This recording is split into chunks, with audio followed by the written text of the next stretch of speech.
राधे। मैं अंजलि कुमावत आप सभी का वंदन करती हूँ, अभिनंदन करती हूँ। प्रिय श्रोताओं, आज सुनिए शनिवार व्रत कथा और शनि चालीसा पाठ। एक समय की बात है, एक ब्राह्मण राजा के महल के मुख्य द्वार पर बुरी आत्माओं से बचाव का काम करता था। एक दिन उसने एक अजीब सी आवाज सुनी तो वह डर गया। कई दिनों तक उसे वह आवाज सुनाई देती रही। उसने कभी भी उस रहस्यमयी आवाज के बारे में अपनी पत्नी को नहीं बताया और उसका स्वास्थ्य दिन प्रतिदिन खराब होता गया। वह कमजोर होता गया। एक दिन उसकी पत्नी ने कहा, मैं तुम्हें पौष्टिक भोजन देने की पूरी कोशिश करती हूँ, फिर भी तुम्हारी सेहत खराब हो रही है। तुम्हें क्या हुआ है? कुछ समय तक तो वो चुप रहा। फिर उसकी पत्नी ने उसे बहुत समझाया कि उसने अपने मन की बात बता देनी चाहिए ताकि जो तनाव इतने दिनों से उसे मिल रहा है उसे छुटकारा पा जा सके, कोई उपाय सोचा जा सके। ब्राह्मण ने कहा, मुझे हर शनिवार एक अजीब सी आवाज सुनाई देती है और वह आवाज कहती है कि वह हमारे राजा को कष्ट देना चाहती है और उस कष्ट की अवधि 7 साल, 2.5 साल और 2.5 महीने, 2.5 दिन या कम से कम 2.5 पैर यानी 7 घंटे होगी। अब राजा कोई भी अवधि चुन सकता है, लेकिन कष्ट तो होना अनिवार्य ही लिखा है। ब्राह्मण की पत्नी यह सुनकर मुस्कुराई और बोली, आपने मुझे यह बात पहले क्यों नहीं बताई? राजा को तो बताना चाहिए, बचाना ही होगा, चाहे हमें इसके लिए कुछ भी क्यों ना करना पड़े। आप 2.5 पैर का कष्ट सह लीजिए। आत्मा अगले दिन फिर महल में आई और वही संदेश दोहराया। अब की बार ब्राह्मण ने कहा, मैं राजा कष्ट अपने ऊपर लेने को तैयार हूँ। आप 2.5 पैर तक मेरे ऊपर रह सकती हैं। आत्मा ब्राह्मण के इस प्रस्ताव से प्रसन्न हुई। फिर ब्राह्मण नदी के किनारे गए। वे ध्यान में समय बिताना चाहते थे। उन्होंने पानी की सतह पर 2 आम के फल तैरते हुए देखे। उन्होंने उन्हें ऊपर से पकड़ा और अपनी जांघ के नीचे रख लिया। राजा के राजकुमार पिछले 2 दिनों से शिकार पर गए हुए थे। वे अब तक वापस नहीं लौटे थे। इस कारण राजा बहुत बेचैन व्याकुल थे। उन्होंने राजकुमारों से खोजने के लिए अपने दूतों के अलग अलग दिशाओं में भेजा। संयोगवश एक दूत ब्राह्मण के पास भी जा पहुंचा। उसे यह देखकर अत्यंत आश्चर्य हुआ कि ब्राह्मण ने राजकुमार के सिर अपनी जांघों के नीचे छुपा रखे थे। उसने यह बात राजा को बताई। सुनकर राजा क्रोधित हो गए। उन्होंने ब्राह्मण को सूली पर चढ़ा देने का या फांसी देने का आदेश दिया। राजा ने ब्राह्मण से उसकी अंतिम इच्छा पूछी तो ब्राह्मण ने कहा, कृपया करके मुझे 2.5 पैर तक मत मारना। राजा ब्राह्मण की यह बात मान गया। निर्धारित समय समाप्त होने पर ब्राह्मण के अंत की उसे सजा देने की व्यवस्था कर दी गई। ब्राह्मण का सिर गर्म लोहे की तलवार से काटा जाना था। जैसे ही अवधकर्ता ने ब्राह्मण पर आक्रमण किया, वह गर्म तलवार टुकड़े टुकड़े हो गई। वधकर्ता ने अब की बार गर्म चांदी की तलवार उठाई और वह तलवार भी ब्राह्मण के गर्दन को छूने से पहले ही टुकड़े टुकड़े हो गई। वधकर्ता ने गर्म सोने की तलवार निकाली और अब की बार ब्राह्मण का सिर काटने का प्रयास किया। तीसरी तलवार का हाल भी कुछ ऐसा ही हुआ। वहां उपस्थित लोग इस चमत्कार को देखकर आश्चर्यचकित रह गए। अचानक वे दोनों राजकुमार भी वहां प्रकट हो गए। राजा ने उन दोनों राजकुमारों को देखकर बड़ा प्रसन्न हुआ और उन्हें गले लगाया और ब्राह्मण पर भी राजा ने दया दिखाई। राजा ने कहा, हे ब्राह्मण देव, यह क्या रहस्य है? इसके सबके सामने प्रकट कीजिए। इतनी बार मारने के बाद भी आपका बाल तक बांका नहीं हुआ। तब ब्राह्मण ने कहा, हे राजन, शनि आपको कष्ट देना चाहते थे। मैंने आपको और राज्य को बचाने के लिए आपका कष्ट अपने ऊपर ले लिया। शनि देव ने आम को मानव सिर के रूप में प्रकट कर दिया था। क्या मैं राजकुमारों को मार सकता था? मैं तो हमेशा से ही इस राज्य का रक्षक रहा हूँ। मैंने सदैव आपका और राज्य का भला ही चाहा है। राजा ने कहा, हे ब्राह्मण देव, मुझे तो आपकी बातों पर विश्वास नहीं है। मैं स्वयं शनि देव को देखना चाहता हूँ और अगर आप मुझे नहीं दिखाएंगे तो आपके पूरे परिवार के सभी सदस्य चक्की में पिस जाएंगे। अब की बार तो राजा की यह बात सुनकर ब्राह्मण देवता कांपने लगे। उन्होंने 1 सप्ताह का समय मांगा। उसके बाद वह अपने घर तो गए। उनकी पत्नी ने, जो बहुत चतुर और बहुत बुद्धिमान थी, ब्राह्मण देवता को देखकर कहा, क्या बात है? आप पीले और भयभीत लग रहे हैं, क्यों डरे हुए हैं? ब्राह्मण देवता ने कहा, भगवान शनिदेव ने भी मुझ पर यह कष्ट डाला है। मैं तो तुम्हारी सलाह मानकर पहली बार बच गया। अब नगर से मैंने शनि ग्रह का राजा के सामने प्रकट नहीं किया तो हम सब चक्की के पहियों के नीचे कुचले जाएंगे। ब्राह्मण की पत्नी ने कहा, धैर्य रखो, आपने एक नेक काम के लिए अपनी जान जोखिम में डाली है। शनिदेव हमारी सहायता अवश्य करेंगे। ब्राह्मण ने चैन की सांस ली। अब पत्नी ने कहा, राजा से कहो कि आने वाले शनिवार को वे सुबह जल्दी उठे। शनि काले पर्वत के नीचे काले घोड़े पर सवार होंगे। वे तेल से भीगे हुए काले कंबल से ढके होंगे। राजा जनक दर्शन कर सकते हैं। अगले शनिवार को ब्राह्मण राजा को काले पर्वत पर ले गए। एक काली परछाई काले घोड़े पर सवार थी। राजा ने पूछा, तुम कौन हो? शनिदेव ने कहा, राजन, मैं शनि हूँ। मैं गरीबों और राजाओं दोनों को एक समान रूप से कष्ट देता हूँ। मैं किसी में कोई भेदभाव नहीं करता। राजा ने कहा, तब शनिदेव हम आपके प्रकोप से कैसे बच सकते हैं? शनिदेव ने कहा, धनवानों को शनिवार को एक काला घोड़ा या 1.25 मन सोना दान करना चाहिए। मध्य आय वर्ग के लोग लोहा और काले कंबल दान कर सकते हैं।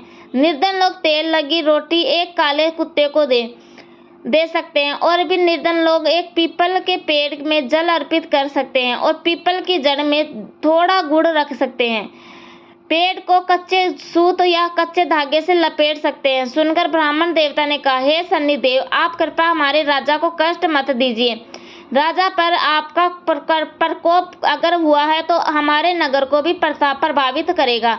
हे शनिदेव, मैं भविष्य में कभी भी अन्य प्रकोपों से सहन कर सकता हूँ। शनिदेव अचानक अपने काले घोड़े के साथ गायब हो गए और उधर राजा अपने महल में वापस लौट आया।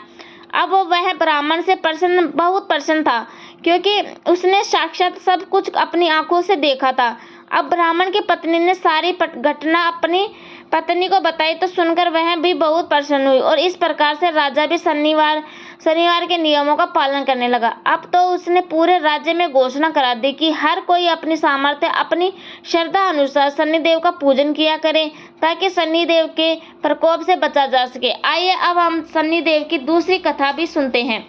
एक बार की बात है कि सभी नवग्रहों में, जिनमें सूर्य, चंद्र, मंगल, बुध, बृहस्पति, शुक्र, शनि, राहु और केतु में विवाद छिड़ गया कि इन सब में बड़ा कौन है। सभी आपस में विवाद करने लगे, लेकिन कोई निर्णय न निकलने पर देवराज इंद्र के पास वे निर्णय कराने पहुंचे। सभी ग्रहों को अपने सामने उपस्थित देखकर इंद्रदेव घबरा गए। फिर उन्होंने निर्णय करने में अपनी असमर्थता जताई, परंतु उन्होंने यह भी कहा कि इस समय पृथ्वी पर राजा विक्रमादित्य का राज है, जो कि अति न्यायप्रिय है। वे ही इसका निर्णय कर सकते हैं। तब सभी ग्रह एक साथ राजा विक्रमादित्य के पास पहुंचे और अपना विवाद बताया। साथ ही निर्णय करने के लिए भी कहा। राजा विक्रमादित्य इस समस्या से चिंतित थे, क्योंकि वे जानते थे कि जिस किसी को भी छोटा बताया वहीं क्रोधित उठेगा। तब राजा को एक उपाय सूझा। उन्होंने स्वर्ण, जगत, कांस्य, पीतल, सीसा, रांगा, जस्ता, अबरक और लोहे से 9 सिंहासन बनवाए और उन्हें इसी क्रम में रख दिया। फिर उन सब में निवेदन किया कि आप सभी अपने अपने सिंहासन पर स्थान ग्रहण करें। जो भी अंतिम सिंहासन पर बैठेगा वही सबसे छोटा होगा। इसके अनुसार लोहा सिंहासन सबसे बाद में होने के कारण शनिदेव सबसे बाद में बैठे, तो वही सबसे छोटे कहलाए। अब शनिदेव को लगा कि राजा ने ऐसा जानबूझकर किया है, तो वह क्रोध में आकर राजा विक्रमादित्य से बोले, राजा, तू मुझे नहीं जानता। सूर्य एक राशि में 1 महीना, चंद्रमा 2.25 दिन, मंगल एक या 2 महीना, बृहस्पति 13 महीने, बुध और शुक्र 1 महीने विचरण करते हैं। लेकिन मैं 2.5 से 7 साल तक रहता हूँ। बड़े बड़ों का मैंने विनाश किया है। श्री राम की 7.5 तो उन्हें वनवास हो गया। रावण की आई तो उसकी लंका को वानरों की सेना से हराना पड़ा। अब तुम सावधान होकर रहना। ऐसा कहकर कोपित हुए शनिदेव जी वहां चले गए और अब अन्य ग्रह भी खुशी खुशी से चले गए। कुछ समय बाद राजा की 7.5 आई। अब शनिदेव घोड़े के सौदागर बनकर वहां आए और उनके पास कई सारे बढ़िया घोड़े थे। राजा ने यह समाचार सुनकर अपने अश्वपाल को अच्छे घोड़े खरीदने की आज्ञा दी। उसने कई अच्छे घोड़े खरीदे और एक सर्वोत्तम घोड़े को राजा की सवारी करने दे दिया। अब जब जैसे ही राजा उस घोड़े पर सवार हुए, वह घोड़ा सरपट वन की ओर भागा और घने जंगल में पहुंचकर वह अधैर्य हो गया। अब राजा भूख प्यास से भटकते रहे। तब एक ग्वाले ने उन्हें पानी पिलाया। राजा ने प्रसन्न होकर उसे पानी अंगूठी दी और वह अंगूठी देकर राजा अपने नगर को चले पड़े। वहां उन्होंने अपने नाम उज्जैन निवासी विक्रमा बताया और वहां उन्होंने एक सेठ की दुकान पर रुककर जलपान किया। कुछ देर रुककर आराम भी किया। भाग्यवश उस सेठ की उस दिन खूब बिक्री हुई। अब सेठ रूप बदले हुए राजा विक्रमादित्य को अपने साथ अपने घर ले गया। वहां पर राजा ने अंगूठी पर देखा कि एक हार टंगा हुआ है जिससे खूंटी निगल रही है।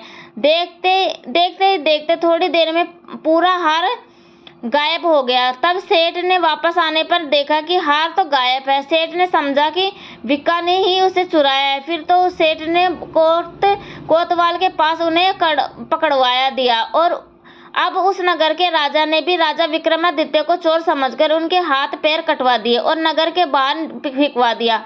वहां से एक तेली निकल रहा था जिसे दया आई और उसने विक्का को अपनी गाड़ी में बिठाया। वह अपनी जीप में बैलों को हाँकने लगा। उस समय तक राजा की शनि दशा समाप्त हो गई। वर्षा ऋतु आने पर राजा मल्हार गाने लगे। राजा जिस नगर में थे वहां की राजकुमारी मन भावनी को उनका गाना इतना पसंद आया कि उसने मन ही मन प्रण कर लिया कि वह इस राग गाने वाले से ही विवाह करेगी।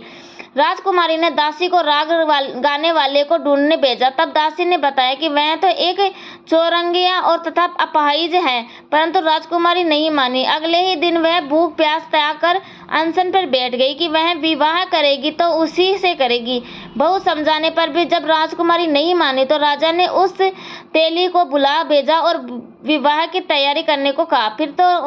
फिर तो उनका विवाह राजकुमारी से हो गया। तब एक दिन सोते हुए सपने में शनिदेव ने राजा को दर्शन देकर कहा कि राजन, देखा तुमने मुझे छोटा बताकर कितना दुख झेला है। तब राजा ने उसने क्षमा मांगी और प्रार्थना करते हुए कहा, हे शनिदेव, जैसा दुख मुझे दिया किसी और को मत दीजिएगा।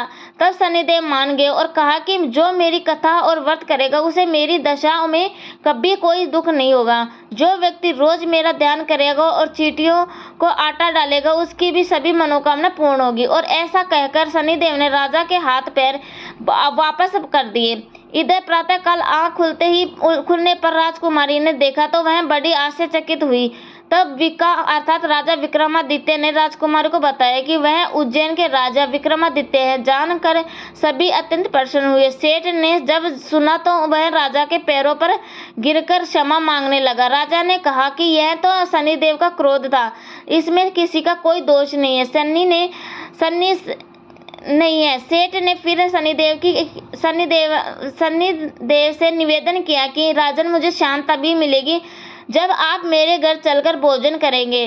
तब सेठ ने अपने घर तरह तरह के व्यंजनों से राजा को सत्कार किया। सभी ने देखा कि जो खूंटी हार निगल रही थी वहीं अब उसे उगल रही थी। सेठ ने अनेक मोहर देकर राजा का धन्यवाद किया। उसके बाद राजा रानी को लेकर अपने राज्य वापस लौट आए, जहां पर उनका खूब धूमधाम से स्वागत किया गया। राजा विक्रमादित्य ने कहा कि उन्होंने शनिदेव को छोटा बताया था, लेकिन वे तो सर्वश्रेष्ठ है। तब से राजा विक्रमादित्य के राज में शनिदेव की पूजा और कथा रोज होने लगी। यह थी शनिदेव व्रत कथा। सभी प्रेम से बोली शनिदेव महाराज की जय। कहता न सुनता न हुकार बरतना, सभी की मनोकामना पूरी करना। वीडियो पसंद आए तो लाइक, सब्सक्राइब और कमेंट जरूर कर देना। जय श्री राधे। थैंक यू, धन्यवाद।